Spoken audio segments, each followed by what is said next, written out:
ដំណឹងល្អមកពីកូនប្រុសច្បងតកូលជាងដែលជាមហាសេដ្ឋីទីបំផុតព្រមរៀបការហើយបងប្រុសមើលចុះលោកជឿរៀបចំធំដុំណាស់បងពិតជាសំណាងមែនចុះបានសំណាងនឹងធ្លាក់ទៅលើឯងបងទៅចុះសម្បត្តិការដោយសប្បាយចិត្តណាស់យ៉ាងណាក៏នាងក៏ជាអ្នកជួយជីវិតលោកជ័យដែរចរិតនាងច្បាស់ជាគ្មានបញ្ហាទេមិនប្រកាសទេ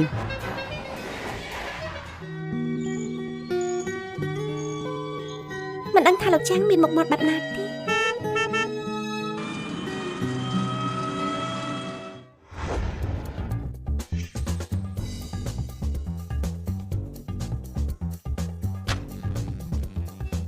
លោកជាលោកចាងមែនទេនេះគឺជាអ្នកដែលលោកយាយខ្ញុំណែនាំមែនទេសួស្តីលោកចាងខ្ញុំឈ្មោះហៃថងនេះពិតជាក្មេងហើយស្អាតដូចជាលោកយាយនិយាយពិតមែនចឹងអីដោយដែលនាងបានឃើញចឹងខ្ញុំគ្រាន់តែជាបុគ្គលិកធម្មតាម្នាក់តែប៉ុណ្ណោះរាល់ថ្ងៃមានតែម៉ូតូកង់3មួយទេរឿងរៀបការនាងចង់គិតឡើងវិញទេខ្ញុំប្រាប់នាងបើបងនាងមិនព្រមឬចាញ់ទេអញ្ចឹងថ្ងៃក្រោយការចំណាយក្នុងផ្ទះត្រូវតែម្នាក់ពាក់កណ្ដាលការរស់នៅផ្ទះបងស្រីមានតែធ្វើឲ្យជីវិតគាត់កាន់តែពិបាកប៉ុណ្ណឹងពិតមែនហើយស្រីម្នាក់នេះជួយលោកយាយដោយសារតែលុយសោះ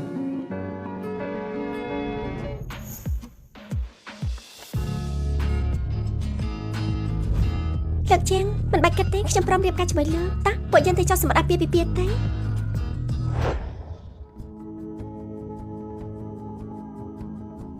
រៀបការរួចនាងអាចរើមនុស្សជាមួយខ្ញុំបានប៉ុន្តែខ្ញុំមិនសូវបានមកផ្ទះទេបែបហ្នឹងក៏ល្អដែរកុំឲ្យតែទាស់គ្នាអាឡូថងឥឡូវអញនៅណាហ្នឹងអញសន្យាថាទៅដើរលេងជាមួយខ្ញុំហាមកន្លះសម្ដីដាច់ខាតខ្ញុំទៅឡើងហើយលោកចាងលោកបញ្ញាប់ទៅធ្វើការវិញចុះខ្ញុំជិះតាក់ស៊ីត្រឡប់ទៅខ្លួនឯងមានកាយតែតងតាមក្រោយចុះម៉ែនេះប្រាប់ថាបញ្ញាប់ណាស់ចាប់មនុស្សទេណាហើយថងអើយថងនេះគឺស្អីហ្នឹងហើយយ៉ាហើយថងសារភាពឲ្យត្រង់ភ្លាមមកអាយ៉ាខ្ញុំគ្រាន់តែបានជួយលោកយាយម្នាក់គាត់ឃើញខ្ញុំមានចរិតល្អក៏ណែនាំខ្ញុំឲ្យចាប់ប្រកួតតែម្ដងទេនេះអញធ្វើស្អីហ្នឹងចោលឆក់លេងចោលឆក់ឲ្យមកអូយលោកយាយមិនអីទេហើយយ៉ាយាយមិនអីទេក្មួយស្រីអរគុណច្រើនហើយតែក្មួយឈ្មោះអីដែរឆ្នាំនេះអាយុប្រហែលមានសង្សារហើយនៅលោកយាយខ្ញុំឈ្មោះហៃថងអាយុ25ឆ្នាំហើយមិនទាន់មានសង្សារចៅប្រុសយាយកុំទាន់រៀបការដែរទោះបីគេជាកំឡោះចាស់អាយុជាង30លោកមិនដាច់ក៏ដោយតែគេសង្ហាឲ្យមានលុយច្រើនណាស់ជោគជ័យក្នុងមុខចំនួនហើយគេចេះយកចិត្តទុកដាក់ខ្លាំងណាស់សាក់ជួបគ្នាមើលទៅហ៎រឿងក្នុងគ្រួសារឯងខ្ញុំមិនហ៊ានលូកដៃទេពិតជាធ្វើឲ្យខឹងខ្លាំងណាស់ចាំបងស្រីហៃលីនដឹងការពិតគាត់ច្បាស់ជាពិបាកចិត្តមិនខានទេហេតុនេះបានខ្ញុំសូមអញជួយលាក់ការនឹងណាហើយអញកាត់អីហ្នឹងខ្ញុំដូចជាភ្លេចសួរលោកចាងថារស់នៅណាហើយ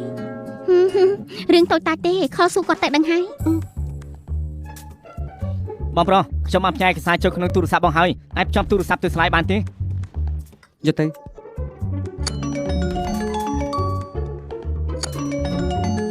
លើកដែរទេបិទប្រជុំទៅគាត់ប្រហែលជាមិនទំនេរទេដឹងផ្ញើសារទៅគាត់ទេលោកប្តីតើបងចេញពីធ្វើការមកប៉ុណ្ណារៀបការហើយ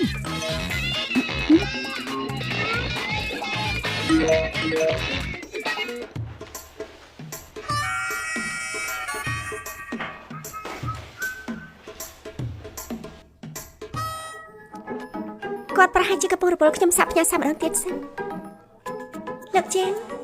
ខ្ញុំគឺហៃថងហេតុអីគាត់ធ្វើចរិតបែបនេះទើបទៅរៀបការសពបាច់ជាប្លុកប្រពន្ធខ្លួនអញចោលប្រហែលគាត់មិនទាន់បានដាក់ឈ្មោះខ្ញុំតែមិនដឹងថាជាអ្នកណាចាំខ្ញុំសាក់ខលទៅលេខគាត់ម្ដងធ្វើមិនល្អសោះ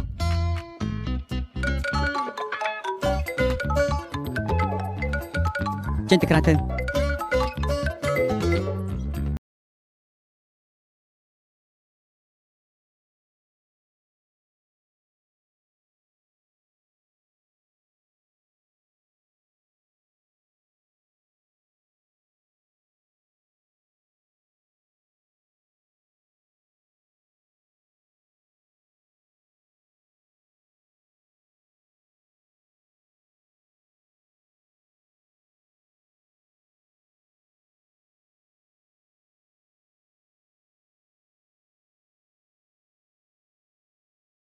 ក្រែងនឹងជិះថាមិនចូលចិត្តមនុស្សស្រីដែលលោកជិះណែនាំឲ្យនោះអីថែមទាំងសម្ដែងធ្វើជាអ្នកក្រទៀតមិនក៏ដាក់ឈ្មោះក្នុងទូរស័ព្ទជាប្រពន្ធសម្ដែងបែបនេះកំប្រាំណាថាបងលងស្រឡាញ់នាងហើយតាទៅមែនហើយពេលទីជប់លេងជប់នេះបងត្រូវតាទៅបងទើបតឡើងកាន់តំណែងមិនទាន់បានជួបទេលោកជ័យគឺចង់ឲ្យបងមានមុខមាត់ខ្លះឥឡូវនេះគ្រប់គ្នាកំពុងតែចង់ដឹងណាស់មហាសេដ្ឋីលាក់មុខម្នាក់នោះគឺជានរណាថងប្រញាប់ឡើងតែទីពិធីជប់លៀងចាប់ដើមហើយមានម្ហូបឆ្ងាញ់ច្រើនកំពុងរងចាំយើង ខ្ញុំខំជាលៀបបំផុតហើយ សំណាងឲ្យពួកយើងមិនទាន់ពេលប៉ុន្តែបរិយាកាសសង្គមជាន់ខ្ពស់បែបនេះមើលទៅមិនត្រូវនឹងពួកយើងទេថ្ងៃនេះក៏ត្រូវញ៉ាំបានហើយ អ្នកមានសង្ឃឹមថាក្នុងពិធីជប់លៀងនេះអាចរកប្រិយបានម្នាក់បើគាត់ដឹងថាអញគិតថាពីញ៉ាំច្បាស់ជាខាងសត្វមិនខានទៀត រឿងប្រអម្ចាស់និងសិនដឺរ៉េឡាមានតែក្នុងរឿងនិទានប៉ុណ្ណោះខ្ញុំស្គាល់ខ្លួនឯងច្បាស់ណាស់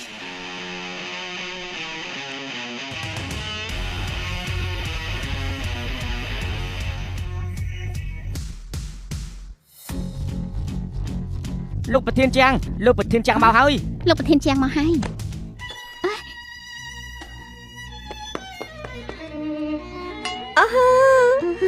ជូតមិនអីទេ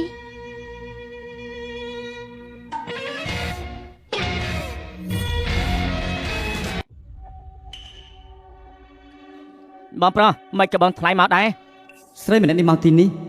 ឬមួយដឹងថាខ្ញុំក្រចង់បតោងអ្នកមានរំរួយតាមមើលនាង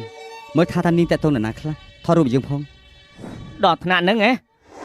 មើលផិនភាកទៅមិនក៏ដោយប្តីរៀបការភ្លាមរបស់ខ្ញុំម្លេះ ថាម៉េច អាយ៉ា ទីនេះមិនមែនហៃថងទេអីខ្ញុំឮថាឯងរៀបការជាមួយមនុស្សប្រុសក្រម្នាក់ចឹងម៉េចរៀនចាប់យូរហើយជីវិតធ្លាក់ដុនដាបម្លេះឬមួយត្រូវឆានអ៊ីនបោះចោលទៅខ្លាំងជាបែបហ្នឹងហ៎ ខ្ញុំមិនខ្លាចនឹងប្រកបត្តិបែបហ្នឹងទេមានតែនាងទេដែលចូលចិត្តឬសម្រាប់គេចោលណា នាង ពួកអញតាំងពីណាគឺសុទ្ធតែជាអ្នកក្រពិធីជប់លៀងនេះអញ្ជើញតែអ្នកមានមុខមាត់ដូចជាខ្ញុំទេពួកនាងប្រញាប់ចេញទៅ ពួកយើងត្រូវបានគេអញ្ជើញមកបងអូនចដូនមើលខ្ញុំជាអ្នករៀបចំកម្មវិធីអ្នករៀបចំអីទៅមិនមើលរូបរាងខ្លួនឯងផងតាមមើលបងអូននាងជាអ្នកលើកម្ហូបផងក៏មិនដឹងចាំងៀនសឹងខ្ញុំត្រូវគេធ្វើបាត់ដឹកកន្លែងជប់លៀងឆាប់មក បងស្រីខ្ញុំកំពុងតែរវល់បងរត់សន្តិសុខទៅ ហើយថងក៏នៅទីនេះដែរ ចាំតិចខ្ញុំទៅឡើយ ធ្វើរឹកពីស្អីធ្វើជាតែទូរស័ព្ទខ្លាំងមកបំភ័យអ្នកណា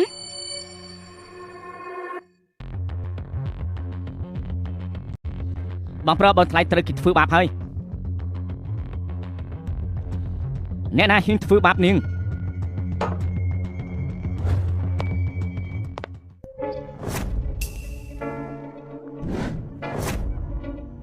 ចាំងយ៉ានកុំភ្លេចថាខ្ញុំចេះតែខ្វិនដូនណាបើមានលើកក្រៅខ្ញុំនឹងគិតបញ្ជាជាមួយនាងទាំងអស់ បងថ្លៃមើលទៅទន់ភ្លន់មិននឹងស្មានថាកាយបែបនឹងសោះហ៎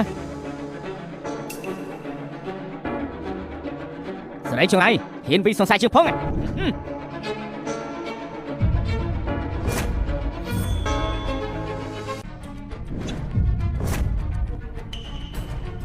កដល់លឿនក្រនបែ ហេបងថ្លៃត្រូវបរិយាបរជួយហើយបងប្រុសបងគិតថាបងថ្លៃលួចស្រឡាញ់គេទេដឹងយ៉ាងណាពួកបងគឺមិនតមានមនុស្សចេតនានឹងគ្នាអ្នកណាឲ្យឯងនិយាយមនុស្សចង្រៃឯងនេះការពីមុនធ្វើបាបបោះហៃថងនៅមិនតគ្រប់គ្រាន់ឥឡូវនេះហ៊ានមកធ្វើបាបនាងទៀតសុំទោសនាងអ្នកឯងឲ្យជើងសុំទោសស្រីមិនដាច់គេបោះបងចោលនឹងអ្នកអូយឯងឈួតហើយខ្ញុំសុំទោសហៃថងទៅ ចាំមើលចុះ បងស្រីបងអីទេ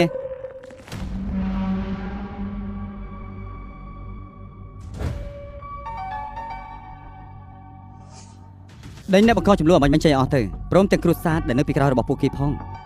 ចាត់ការឲ្យអស់យល់ហើយអ្នកណាហ៊ានធ្វើបាបតកោចាងលើកនេះច្បាស់ជាស្បាយមើលហើយបងហៃថងបងទៅផ្លាស់សម្លៀកពាក់ទៅចាំខ្ញុំនាំបងទៅ ខ្ញុំនាំអញទៅកន្លែងមួយ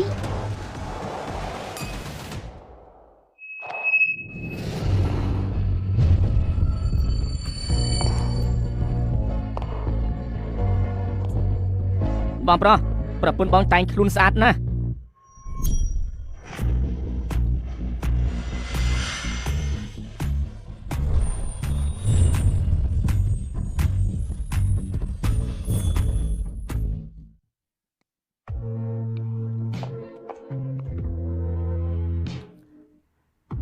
បងស្រីថងពេលតែងខ្លួនទៅរឹតតែស្អាត ស្អាតខ្លាំងតែម្ដង មនុស្សស្រីបែបនេះមិនដឹងថាខ្លួនឯងមានប្តីហើយទេ បានជាមកតែងខ្លួនឆាតឆាយនៅមុខប្រផ្សេងបែបនេះ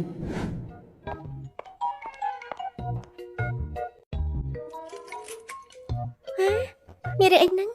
ថ្ងៃនេះកង់អាកុយខូចបាត់ហើយ បងស្រីថងឡានខ្ញុំនៅខាងនោះឬមួយឲ្យខ្ញុំជូនបងទៅជាមួយគ្នាតែម្ដងទៅ ចា តោះ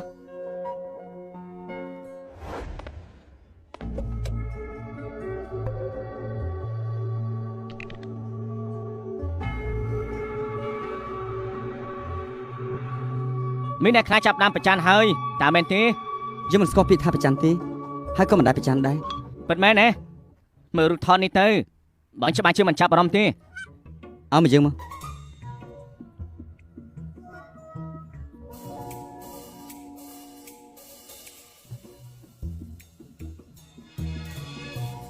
មិនក៏ឃើញតែរូបរបស់នាងកំពុងញ៉ាំបែបនេះ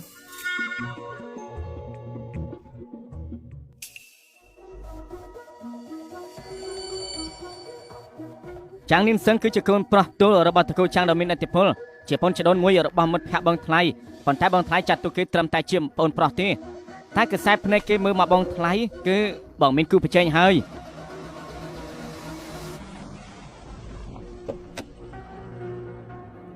នៅប្រធមតើត្រឡប់ទៅផ្ទះចាស់ឬក៏ទៅវិឡាសិនបងខ្ញុំទៀបត្រៀបការច្បាស់ជាត្រូវទៅបរិយមានជាតិហើយមែនទេ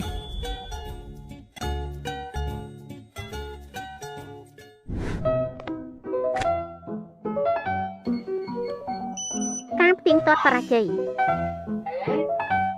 លេខកូដសម្ងាត់មិនត្រឹមត្រូវទេមានចោលហើយផ្ទៀងទាត់ជោគជ័យ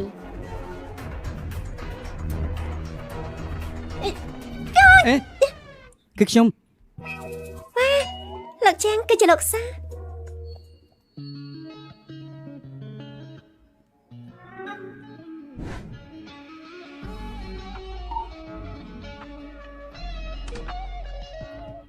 រណាឲ្យនាងស្លៀកពាក់បែបនេះ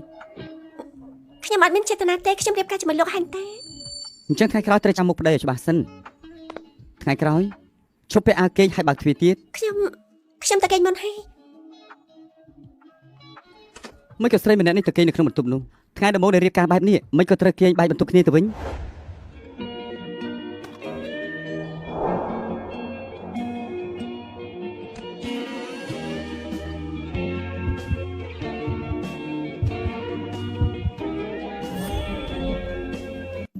ទាំងមុខមាត់ទាំងសាច់ដុំបែបនេះទុកមើលលេងនៅផ្ទះក៏មានតម្លៃដែរ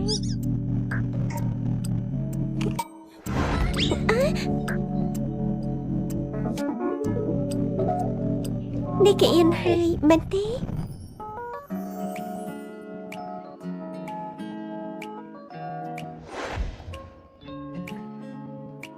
លោកចាងអំបាញ់មិញសុំទោសខ្ញុំភ្លេចថាមាននាងនៅក្នុងផ្ទះមិនអីទេការប្រយុទ្ធមិញខ្ញុំធ្វើបាបនឹងដែរអញ្ចឹងកុំយកច្រឡំថាខ្ញុំមានចេតនាតាក់ទាញលោកឬការពីម្សិលមិញគឺជាកំហុសរបស់ខ្ញុំអត់ទៅឲ្យលោកចាស់នេះជាអាហារពេលព្រឹកដែលខ្ញុំទិញឆាប់ញ៉ាំទេចាំមិនលោកបញ្ចូលចិត្តញ៉ាំទេចុះលោកចូលចិត្តញ៉ាំអីថ្ងៃស្អែកចាំខ្ញុំទិញអីអាហារដែលទិញពីខាងក្រៅមិនមានអនាម័យនោះទេថ្ងៃក្រោយញ៉ាំតិចតួចបានហើយវាធ្វើឲ្យខ្លួនឯងមានសុវត្ថិភាពហើយនិងស្អាតជាងលោកធ្លាប់មើលផ្ទះបាយខ្លួនឯងទេស្អាតជាងមុខលោកទៅទៀតតើលោកញ៉ាំដែរទេទិញមកហើយកុំទុកចោលអីមិនដឹងសោះថាជាមនុស្សមានរឹកពីខ្ពស់លោកក៏បារម្ភថ្ងៃស្អែកខ្ញុំនឹងទៅទិញអីវ៉ាន់ផ្ទះបាយមិនឲ្យលោកញ៉ាំអាហារតាមផ្លូវទៀតទេមែនហើយលោកនិយាយថាចុងសប្តាហ៍នេះឲ្យចាស់ទុំទាំងសងខាងជួបគ្នាបន្តិចនាងរៀបចំតាមនឹងចុះ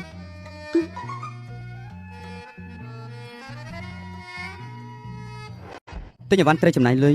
កាតនេះយកទៅលោកចាងផ្ទះនេះមិនមែនជារបស់លោកម្នាក់ឯងទេខ្ញុំក៏រស់នៅទីនេះដែរផ្ទះនេះលោកជាអ្នកទិញការចំណាយតូចតាចក្នុងផ្ទះខ្ញុំជាអ្នកចេញរឿងធំចាំខ្ញុំនិយាយជាមួយលោកតាមក្រៅកាតនេះខ្ញុំមិនអាចទទួលយកទេ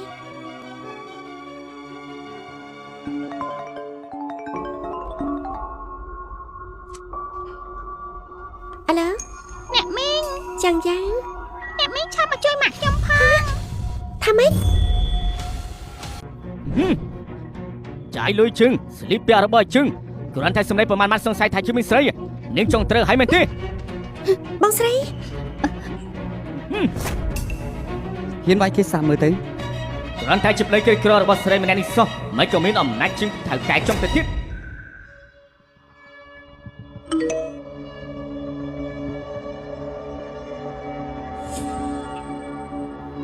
ថ្ងៃនេះយើងលើកលែងឯនេះម្ដងចុះ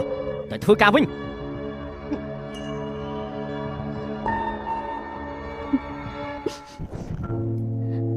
មកពីបងមិនល្អមិនគួរណាស់នាំទុកដល់ឯងសោះបងស្រីនេះមិនមែនជាកំហុសរបស់បងទេកាលពីមុនបងថ្លៃធ្វើដាក់បងចាំមិនខ្លះហើយឡើយទៀតអញកុំគិតច្រើនអីបងថ្លៃអញជាមនុស្សបែបណាបងដឹងច្បាស់ណាស់ប៉ុន្តែនិយាយពីអញវិញដំបងបងបារម្ភពីការរៀបការឯងណាតែឥឡូវឃើញគេផ្ទាល់គេមើលទៅជាមនុស្សទុកចិត្តបាន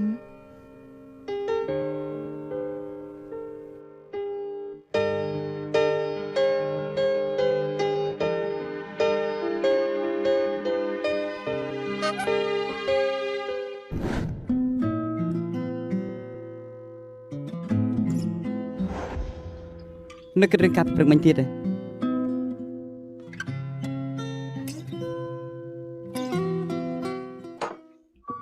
កាលពីមុនខ្ញុំធ្លាប់គិតថាបន្ទាប់ពីខ្ញុំរើចេញជីវិតបងស្រីនៅបានល្អជាងមុនប៉ុន្តែបើបងស្រីត្រូវគេធ្វើបាបត្រូវប្រាប់ខ្ញុំថ្ងៃក្រោយបងស្រីមានពួកយើងជាខ្នងបងឯងលោកជេនខ្ញុំសុំខ្ចីស្មារលោកផ្អែកបន្តិចបានទេ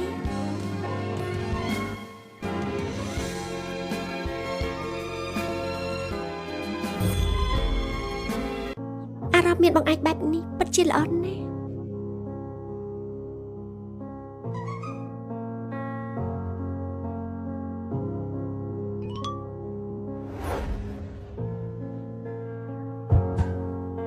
នេះបានហើយនេះចង់ធ្វើអី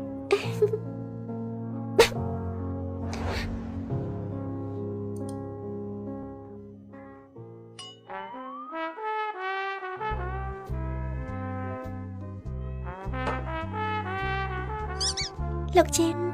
អាយុ30ទៅហើយមិនដែលធ្លាប់នៅក្បែរនឹងមនុស្សស្រីបែបនេះទេគ្រាន់តែប៉ះមុខបន្តិចសោះប្រតិកម្មខ្លាំងម្ល៉េះចាប់បាច់ចិត្តគ្នាបន្តិចទៀតយប់ត្រូវហើយទៅសម្រាប់ទៅ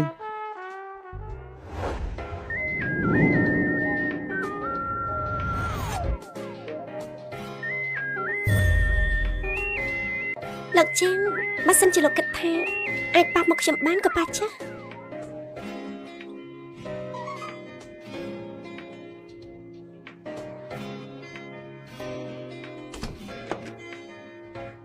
លើកនេះទុកថាពួកយើងរួចគ្នា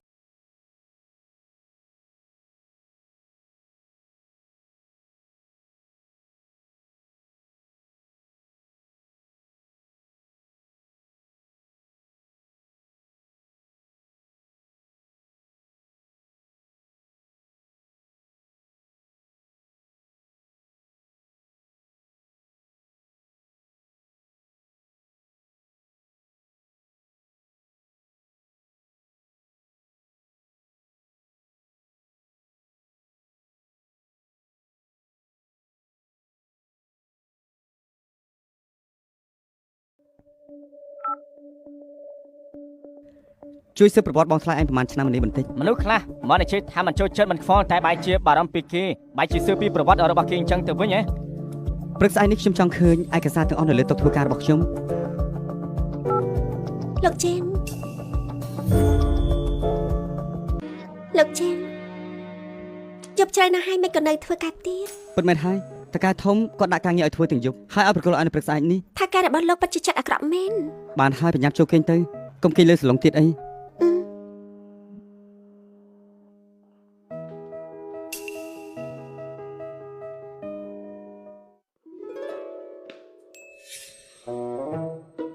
លោកជេនជប់មិញសម្រាប់មិនបានស្រួលទេមែនទេ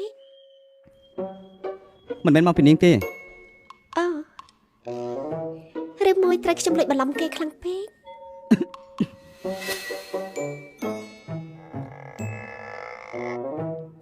ញ៉ាំបាយទៅចាលោកជេនជប់នេះថែមម៉ោងទេមានរឿងអីជប់នេះមានការជួបជុំគ្រួសារលោកជួយកំដៅខ្ញុំទៅទិញរបស់បន្តិចទេល្ងាចនេះខ្ញុំទៅទទួល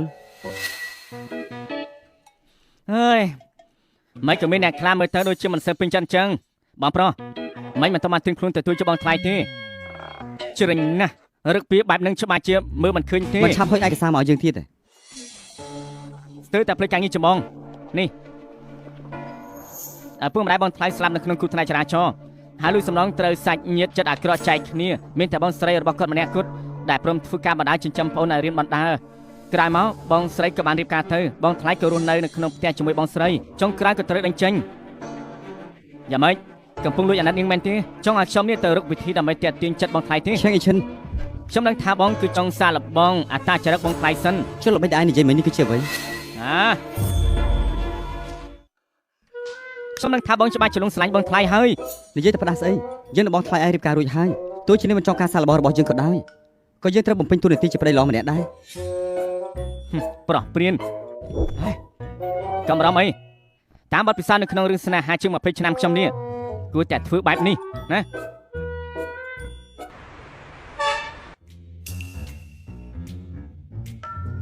លោកប្រធមដល់50ភៅហើយក្រៃលោកទទួលលោកស្រីចេញពីធ្វើការត្រូវហើយខ្ញុំនៅតែឥឡូវនេះ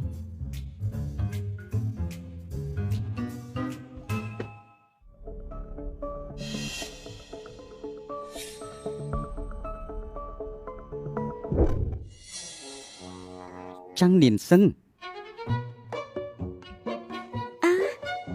នាងសឹង បងស្រីអំបាញ់មាញ់ខ្ញុំមើលបងខ្លាំងពេកមិនស្មានថាធ្វើឲ្យបងភ័យហើយ មិនអីទេឯងមកទីនេះធ្វើអី ខ្ញុំមករកបងស្រីចដូនមួយ ថ្ងៃនេះសេលជុនសម្រាប់តាគេមិនបានប្រាប់ឯងទេ ពិតមែនទេពេលដែលខ្ញុំមកមិនបានប្រាប់គាត់មុនទេហើយបងស្រីដែលខ្ញុំជួយរៀបចំសិភើឲ្យបងចុះ នេះ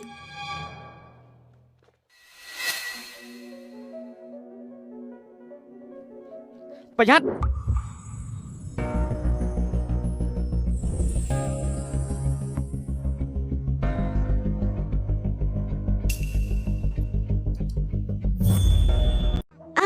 នេះជាបងចដូនមួយមាត់ភ័ក្ដិខ្ញុំឈ្មោះចាំងនាងសឹង បងស្រីថងម្នាក់នេះគឺជា គាត់គឺ ខ្ញុំមើលទៅនេះមិនហ៊ានបង្ហាញប្រាប់គេដល់ថ្នាក់នឹងទេមែនទេយើងជាប្តីរបស់នាង មិនមែនពួកបងរៀបការភ្លាមៗទេ ត្រូវហើយបងប្រុសអញមិនបាច់បារម្ភទេ បងស្រីថងរៀបការហើយទេ តែទៅរៀបការសប្តាហ៍នេះទេ បាទចឹងអបអរសាទរមើលទៅបងថ្លៃម្នាក់នេះមិនធម្មតាទេច្បាស់ជាប្រធានក្រុមហ៊ុនណាមួយហើយព្រោះយើងស្គាល់គ្នាទៅថ្ងៃក្រោយអាចមានឱកាសសហការគ្នា មិនមែនទេគាត់គ្រាន់តែជាបុគ្គលិកធម្មតាម្នាក់ប៉ុណ្ណោះ មនុស្សធម្មតាមិននឹងអាចមានលុយទិញខោអាវរាប់សែនបែបនឹងបានទៅបងស្រីបងបោកខ្ញុំហើយ អាមួយកំភ្លេតម្លៃរាប់សែនដុល្លារមែនទេលោកជាងនេះគឺ នេះគឺខ្ញុំខ្ចីពីតកែរបស់ខ្ញុំទេថ្ងៃនេះពួកយើងត្រូវទៅជួបចាស់ទុំទាំងសងខាង ត្រូវហើយមិនស្មានថាលោកចាងយកចិត្តទុកដាក់លើការជួបគ្នានេះសោះរហូតដល់ខ្ចីអាគេមកស្លៀកពាក់ នេះច្បាស់ជារភើបចិត្តខ្លាំងណាស់ លោកចាងផ្កានេះច្បាស់ជាថ្លៃណាស់ខ្ញុំមិនអាចទទួលយកទេលោកយកទៅសង់គេវិញទេ មិនក៏មិនដូចជាអ្វីដែលចាស់អ៊ីឈឹងនិយាយអញ្ចឹងផ្កានេះគឺខ្ញុំរើបានតាមផ្លូវតា មែនទេផ្កាស្អាតបែបនេះបែរជាគេបោះចោលទៅវិញមិនអាចយកវាទៅផ្ទះបានទេថ្ងៃនេះចាត់ទុំតែសងខាងត្រូវជួបគ្នាបើពួកគាត់ឃើញបែបផ្កានេះច្បាស់ជាយល់ច្រឡំ យល់ច្រឡំរឿងអី យល់ច្រឡំពីតំណែងតំណងពួកយើងនឹងណាពួកយើងគ្រាន់តែនៅជាមួយគ្នាម្ដងអសិនប៉ុណ្ណោះបើថ្ងៃក្រោយបែកគ្នាធ្វើម៉េចខ្ញុំអាចរៀបការទៀតបាន នៅគិតចង់រៀបការម្ដងទៀតទេខ្ញុំជាអ្នករើបានចង់ចាត់ចែងបែបណាជារឿងរបស់ខ្ញុំ ក៏បានដែរ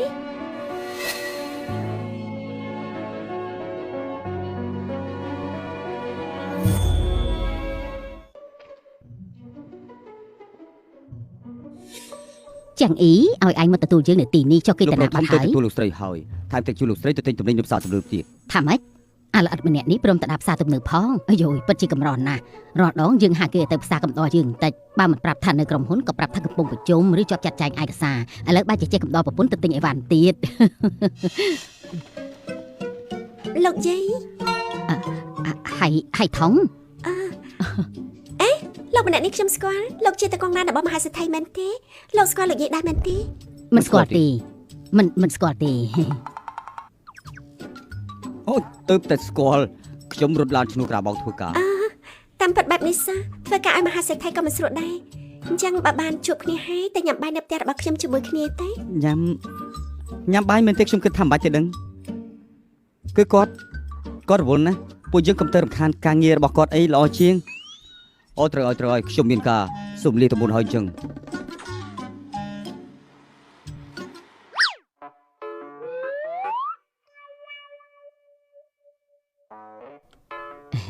តោះ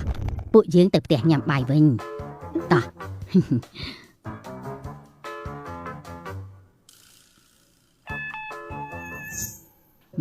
មិនអន់ទេផ្ទះមួយនេះទោះជាមើលទៅតូចបន្តិចមែនតែមើលទៅដូចជាគ្រូសាពិតប្រាកដអញ្ចឹងទាំងនេះសុទ្ធតែជាគុណសម្បត្តិរបស់ហៃថងមែនទេខ្សែភ្នែកលោកជីច្បាស់ជាល្អណាស់មែនទេ អញ្ចឹងលោកយាយខ្ញុំទៅធ្វើម្ហូបសិនហើយ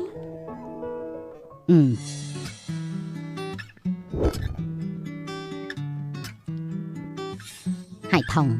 ប្រាប់យាយត្រង់មកមើលពួកឯងទាំងពីរមិនទាន់បានគេងជាមួយគ្នាទេអីតើតែស្គាល់គ្នាមិនធំបានប្រហែលផងឯងគិតថាចៅប្រុសរបស់យាយរូបរាងមិនដែរចុះសាច់ដុំគេ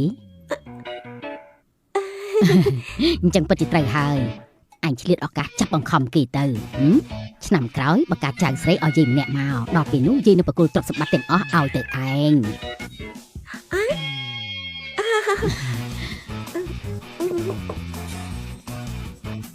ប្រហែលជាបងស្រីខ្ញុំមកហើយខ្ញុំតបាត់ធ្វើសិន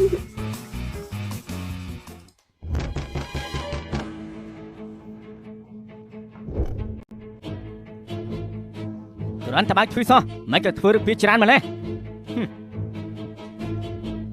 មើលចុះអូនថ្លៃផ្ទះនេះគឺមិនអត់នោះទេលោកពូថ្លៃអេបងស្រីចុះមកលោកស្រីច្បាស់ជាលោកយាយរបស់លោកជាងហើយមែនទេសួស្ដីល្អខ្ញុំឮហៃថងនិយាយថាឪពុកម្ដាយពួកឯងស្លាប់ចោលតាំងពីតូចឯងខំធ្វើការចិញ្ចឹមបីបាច់នេះរហូតធំសុទ្ធតែជាក្មេងល្អអញ្ជើញចូលមកអង្គុយលេង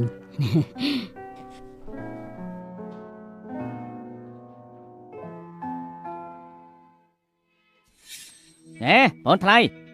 ផ្ទះនេះច្បាស់ជាថ្លៃណាស់ហើយប្រាក់ខែបន្តិចបន្តួចឯងអាចសងលុយធនាគារបានដែរមែនទេផ្ទះនេះខ្ញុំទិញដាច់មិនបានចំពាក់បំណុលទេថាម៉េចទិញដាច់អញ្ចឹងយ៉ាងណាខ្ញុំក៏ជាអ្នកគ្រប់គ្រងម្នាក់ដែរលុយបងរាល់ខែនៅខ្វះខាតបន្តិចបន្តួចឯងគ្រាន់តែជាបុគ្គលិកធម្មតាមានលុយឯណាមកទិញដាច់បានទៅប្រហែលជាខ្ចីលុយគេទេដឹងតើពិតមែនដែរទេពូនថ្លៃឯងក៏មកធ្វើរឹកគ្រាន់បើចៅមនុស្សមិនអាចមើលងាយមនុស្សឡើយឯងយល់ទេលោកស្រីម្នាក់នេះនិយាយបាននេះថាម៉េចទៅបានហើយបងនិយាយតិចបានទេយ៉ាងម៉េចប្រហែលគ្មានសមត្ថភាពមិនឲ្យនិយាយទេតើពិតមែនដែរទេបងថ្លៃទោះប្តីខ្ញុំជាបុគ្គលិកធម្មតារលុយមិនបានច្រើនដូចបងតែគាត់ចេះស្រឡាញ់ប្រពន្ធឲ្យលុយប្រពន្ធចៃមិនដែលឲ្យប្រពន្ធចេញលុយម្នាក់ពាក់កណ្ដាលទេបានហើយសុទ្ធតែជាគ្រួសារតែមួយទេកុំឈរត្រង់នឹងទៀតអីមកអង្គុយផឹកទឹកសិនមកតោះ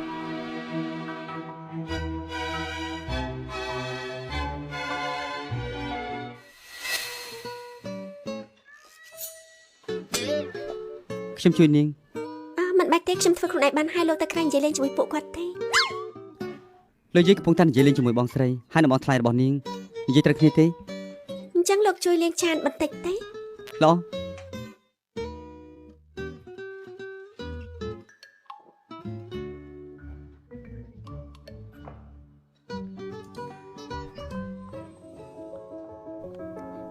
ទោះលោកជាងមិនសូវចេះនិយាយស្ដីតែគាត់ចេះយកចិត្តទុកដាក់ហើយថងថ្ងៃក្រោយរស់នៅជាមួយគាត់ឲ្យល្អណាស់ប្រហែលខ្ញុំអាចរស់នៅជាមួយគាត់បែបហ្នឹងរហូតទេខ្ញុំទៅបន្តិចលោកជាងលោកដូចជាអ្នកមានមកសាក់ជីវិតអ្នកក្រអញ្ចឹងលាងចានបន្តិចសោះអត់ទឹកចិត្តពាក់កណ្ដាប់បាត់ទៅហើយមកពីខ្ញុំខានធ្វើការងារផ្ទះយូរពេកទើបសពុនដៃយល់ហើយកាលពេលដែលខ្ញុំមកដំបងផ្ទះបាយលោកស្អាតជាមុខលោកទៅទៀតណាមកតើខ្ញុំធ្វើវិញលើក្រោយទៅញ៉ាំបាយនៅឯសន្តាគារទៅដើម្បីកុំឲ្យហត់ល្អទេ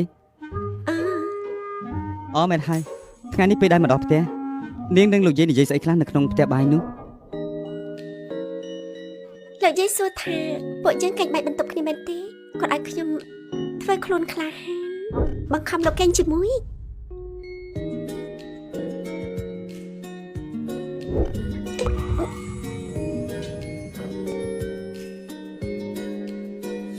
ល ល្អខ្ញុំនឹងខំប្រឹងប្រែងឲ្យលោកយាយសម្រេចបំណងនៅក្នុងពេលឆាប់ៗនេះ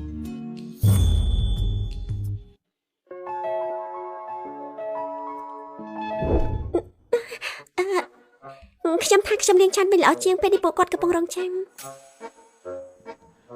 មានចិត្តចង់ធ្វើតែខ្វះភាពក្លាហាន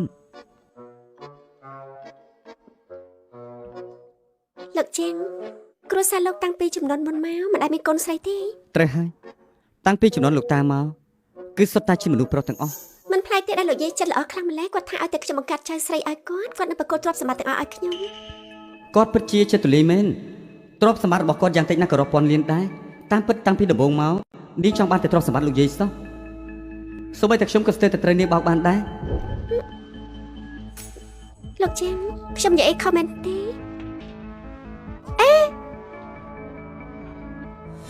ហេតុអីក៏ដោទឹកមកលឿនខ្លាំងម្ល៉េះពិតជាចម្លែកមែនឬមួយក៏មកខែទៀតហ្នឹងតាមផ្លូវប្រយ័ត្នយ៉ាងផងដាប់តែកុំភ្លេចខលប្រាប់ខ្ញុំល្អទៅហើយណា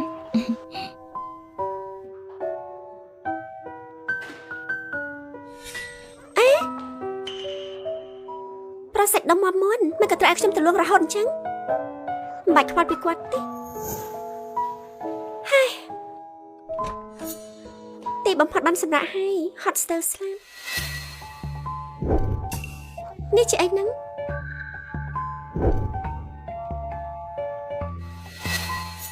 កិច្ចព្រមព្រៀងអាពាហ៍ពិពាហ៍ទោះជាពួកយើងជាប្តីប្រពន្ធតែគ្មានមនោសញ្ចេតនាស្រឡាញ់គ្នាទេបើនៅក្នុងរយៈពេលកន្លះឆ្នាំនេះគ្មានចិត្តលើគ្នាគឺត្រូវលែងលះភ្លាមកុំបារម្ភអីផ្ទះមួយនេះមិនទុកឲ្យនាងទេហើយទ្រព្យសម្បត្តិផ្សេងទៀតក៏មិនមានពាក់ព័ន្ធជាមួយនាងដែរលោកខ្លាចខ្ញុំចង់បានទ្រព្យសម្បត្តិលោកយាយមែនទេខ្ញុំមិនអាចគិតចង់បានលុយលោកយាយទេខ្ញុំមានដៃមានជើងអាចរកខ្លួនឯងបានលើជួយនិវត្តលោកយាយមួយខែតែ230,000ទ្រព្យគាត់ប្រហែលជាមិនច្រើនជាងខ្ញុំផងប៉ុន្តែខ្ញុំការជាមួយលោកគឺមានបំណងពិតមែននៅទីបំផុតក៏ព្រមនិយាយការពិតហើយ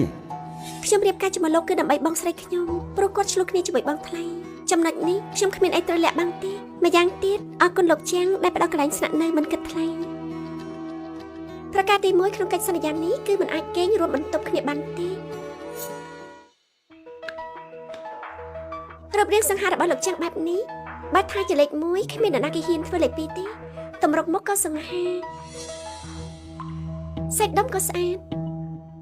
ច្បាស់ជាមានមនុស្សស្រីច្រើនចង់បានអ្នកហើយប៉ុន្តែលោកចាំងក៏បារម្ភណាស់ក្នុងចិត្តខ្ញុំលោកមិនអាចធៀបនឹងមនុស្សប្រុសដែលខ្ញុំស្រឡាញ់បំផុតបានទេអញ្ចឹងកិច្ចសន្យានេះខ្ញុំគ្មានយោបល់បដិសេធទេ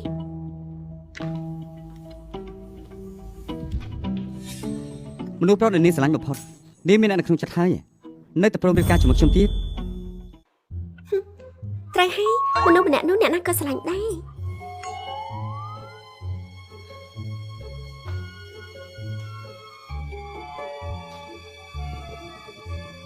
ខ្ញុំធ្វើបែបនេះហើយ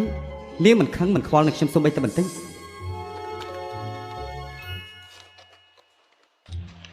ខ្ញុំសន្យារួចហើយខ្ញុំទៅសម្រាប់មុនហើយឬមួយក៏នាងរៀបការជាមួយខ្ញុំពិតជាគ្មានបំណងអាក្រក់ទេដោយសារតែខ្ញុំគិតច្រើនពេក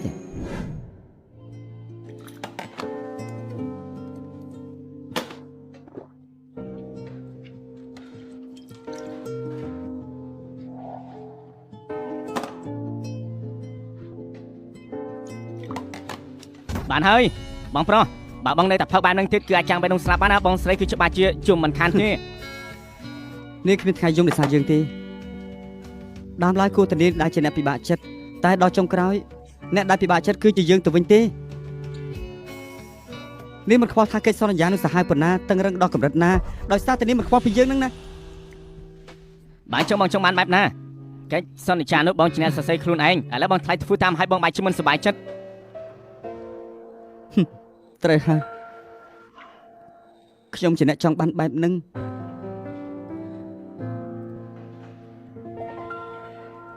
បងប្រុសបើបងថ្លៃទៅរកប្រាប់ផ្សេងបងព្រមទេនេះជាប្រពន្ធរបស់យើងបើសិនជាលេងលាទៅគាត់មិននឹងជាប្រពន្ធបងទៀតនោះទេដល់ពេលហ្នឹងគាត់នឹងទៅរកប្រាប់ផ្សេងបងគ្មានសិទ្ធិហាមឃាត់គេទេខ្ញុំមិនអនុញ្ញាតឲ្យនាងទៅរកប្រាប់ផ្សេងជាដាច់ខាត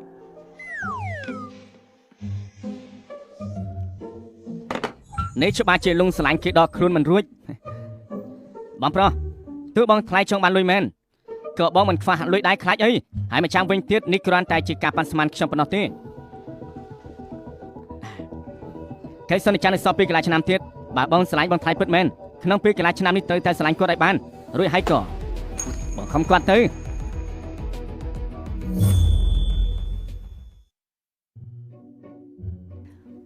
ប្រយ័ត្នផលប្រុសធំ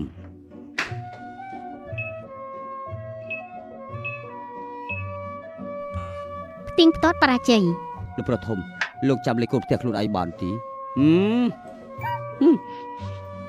នេះចំវិញនេះមិនក៏ចុចមិនត្រូវលោកប្រុសត្រូវការខ្ញុំគោះទ្វារដល់លោកស្រីទី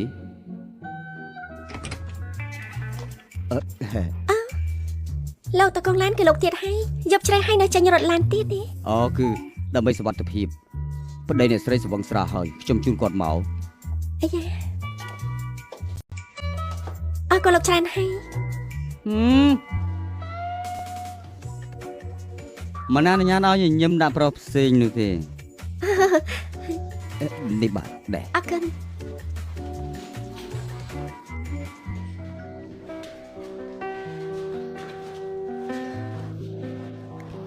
មិនក៏លោកផឹកច្រើនដល់ម្លឹង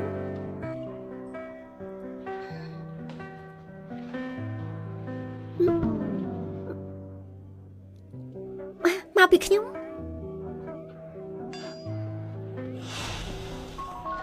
នាងចង់ទៅណា ច្បាស់ជាតែបន្ទប់សម្រាប់ហើយមានន័យថាម៉េចលោកសង្ឃឹមឲ្យខ្ញុំនឹងនៅមើលថែមែនទេកុំភ្លេចថាក្នុងកិច្ចសន្យានិយាយថាបន្ទប់របស់លោកគឺជាកន្លែងហាមឃាត់សម្រាប់ខ្ញុំដូចនេះសូមលោកជាងមើលថែខ្លួនឯងចា៎អមែនហើយ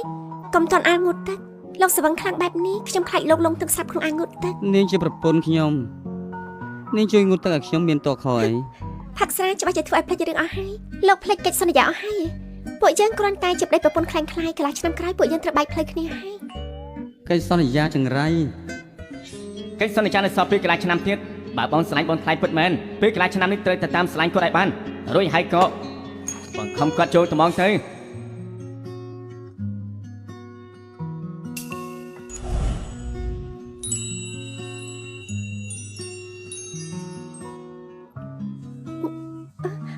លោកដឹងខ្លួនឡើង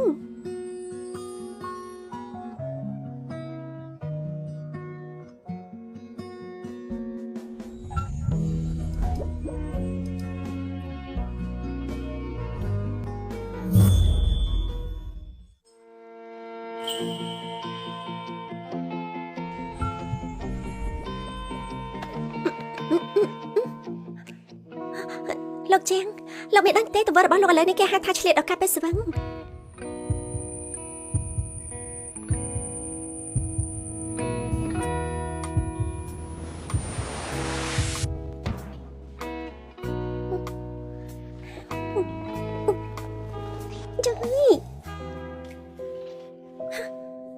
កិច្ចសន្យានេះជាអ្នកកំណត់ខ្លួនឯងសោះខ្ញុំមិនទាន់គិតបញ្ជីជាមួយលោកផងលោកបាច់ជាមកស្វឹងរួចថាខ្ញុំទៅវិញ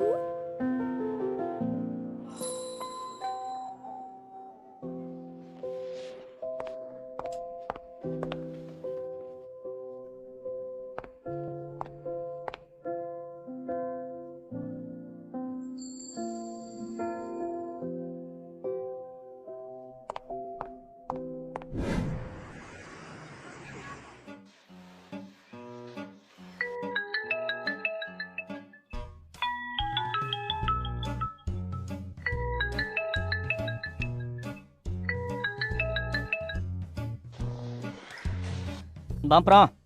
តើបងអ្នកណានឹង មិនទាន់ស្លាប់ទេ ខ្ញុំមកជិបញ៉ាហាពេលព្រឹកទៅក្រុមហ៊ុនត្រូវកំងឲ្យបងមួយចំណែកដែរ ឡោះមិនបាច់ទេរាល់ព្រឹកដែលភ្ញាក់ឡើងមកបងថ្លៃឯងតែធ្វើអាហារពេលព្រឹកឲ្យខ្ញុំញ៉ាំជានិច្ចការកំងអាហារទៅក្រុមហ៊ុនគេហៅថាមនុស្សនៅលីវ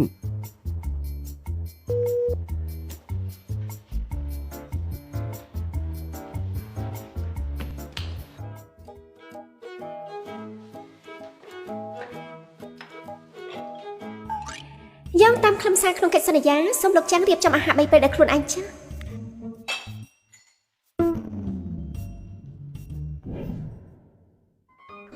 ថងថង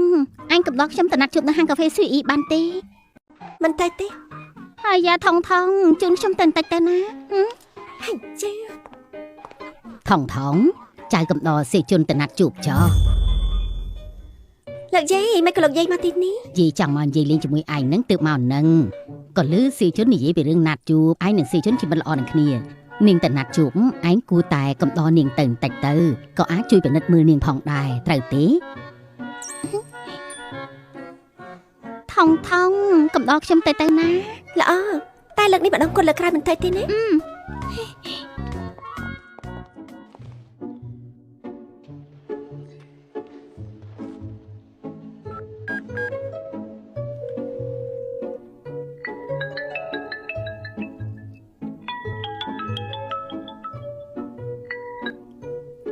អាឡូអាអ៊ីលោកយាយឃ្លាននំបន្តិចហើយអញទៅហាងកាហ្វេស៊ីវអ៊ីទិញនំ2-3យកមកឲ្យយាយមកណានំហាងនោះធ្វើត្រូវមាត់យាយចូលចិត្តនំហាងនោះតោះទិញបន្តិចទៅណា លោកយាយមិនក៏មិនឲ្យមេផ្ទះទៅទិញទៅ ចាំម៉េចឥឡូវយាយប្រើឯងមិនបានទេអីយើងមិនខ្វល់ទេបានបន្តិចទៀតមិនបានញ៉ាំនំហាងកាហ្វេស៊ីវអ៊ីទេថ្ងៃស្អែកយើងនឹងទៅធ្វើជាអ្នកបោះសម្រាមនៅក្រុមហ៊ុនដាំងស៊ីបោះសម្រាមរឿងអេតចាច់តែម្ដងឯងទៅឬក៏មិនទៅ ទិញចាំខ្ញុំទិញឲ្យ មិនជឿថាបង្ក្រាបឯងមិនបានទេហើយ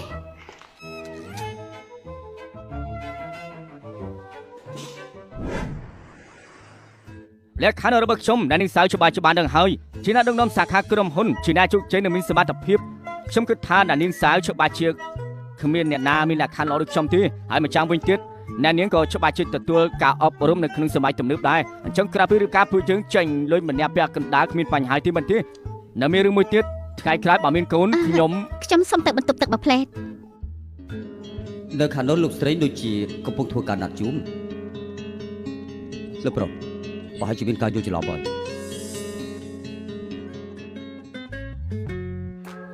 អ្នកនាងជាមិត្តភក្តិរបស់អ្នកនាងស៊ូមែនទេការពិតទៅពេលដែលបានឃើញនាងដំបងខ្ញុំក៏ស្រឡាញ់នាងបានបាត់ទៅហើយអ្នកនាងមិនអីទេមែនទេ អ្នកចាប់អីហើយ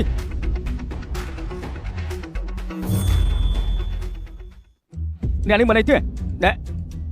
មិនសិនមិនទៅតាសញ្ញេកិច្ចសន្យាសោះថ្ងៃនេះបាយជិះបញ្ញាមករោអ្នកថ្មីទៅហើយ គេកំពុងតែនិយាយឌឺចំអកឲ្យខ្ញុំមែនទេមាត់ផាត់របស់ខ្ញុំសេជុនមិនណាត់ជួបតែខ្ញុំមកកំដរនេះ បើបែបនេះមែនពិតជាល្អហើយ អេលោក ឯជាអ្នកណាទៅក៏មិនចេះដឹងរឿងរបស់គេនៅទីនេះ ខ្ញុំគឺជាប្តីរបស់នាង ហេស្រីថោកទៀតមានប្តីហើយនៅហ៊ានមកញញឹមដាក់ខ្ញុំទៀតហ៎នាងមានចេតនាមកលួងលំខ្ញុំមែនទេ ខ្ញុំគឺជាអ្នកខុសដែលចាត់ទុកឯងជាមនុស្សសត្វធាតុបែបនេះមិនបាច់ត្រូវការគេគោរពនោះទេ នាង ថយចេញ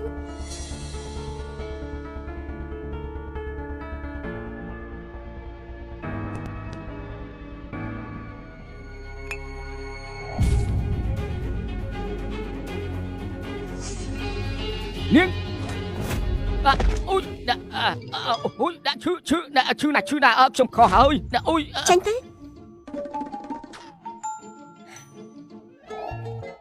មិនក៏លោកមកទីនេះ លោកយាយឲ្យខ្ញុំមកទិញនំខ្ញុំមានការត្រូវទៅមុនហើយ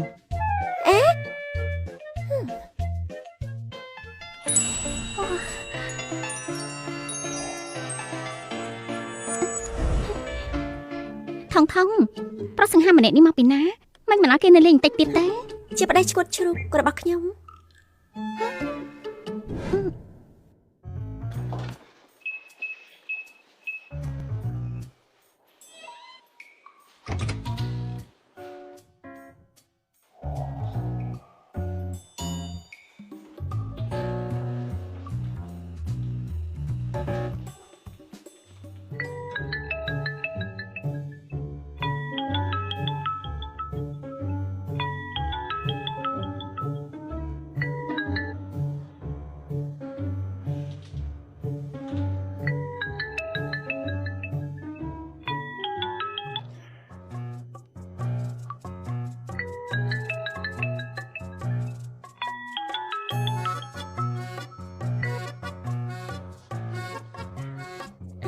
លោកជាងលោកកេងហើយនៅ មានកាយ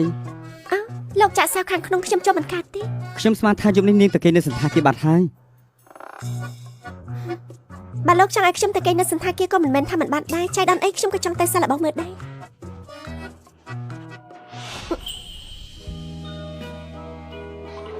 មិនអនុញ្ញាតឲ្យទៅទេ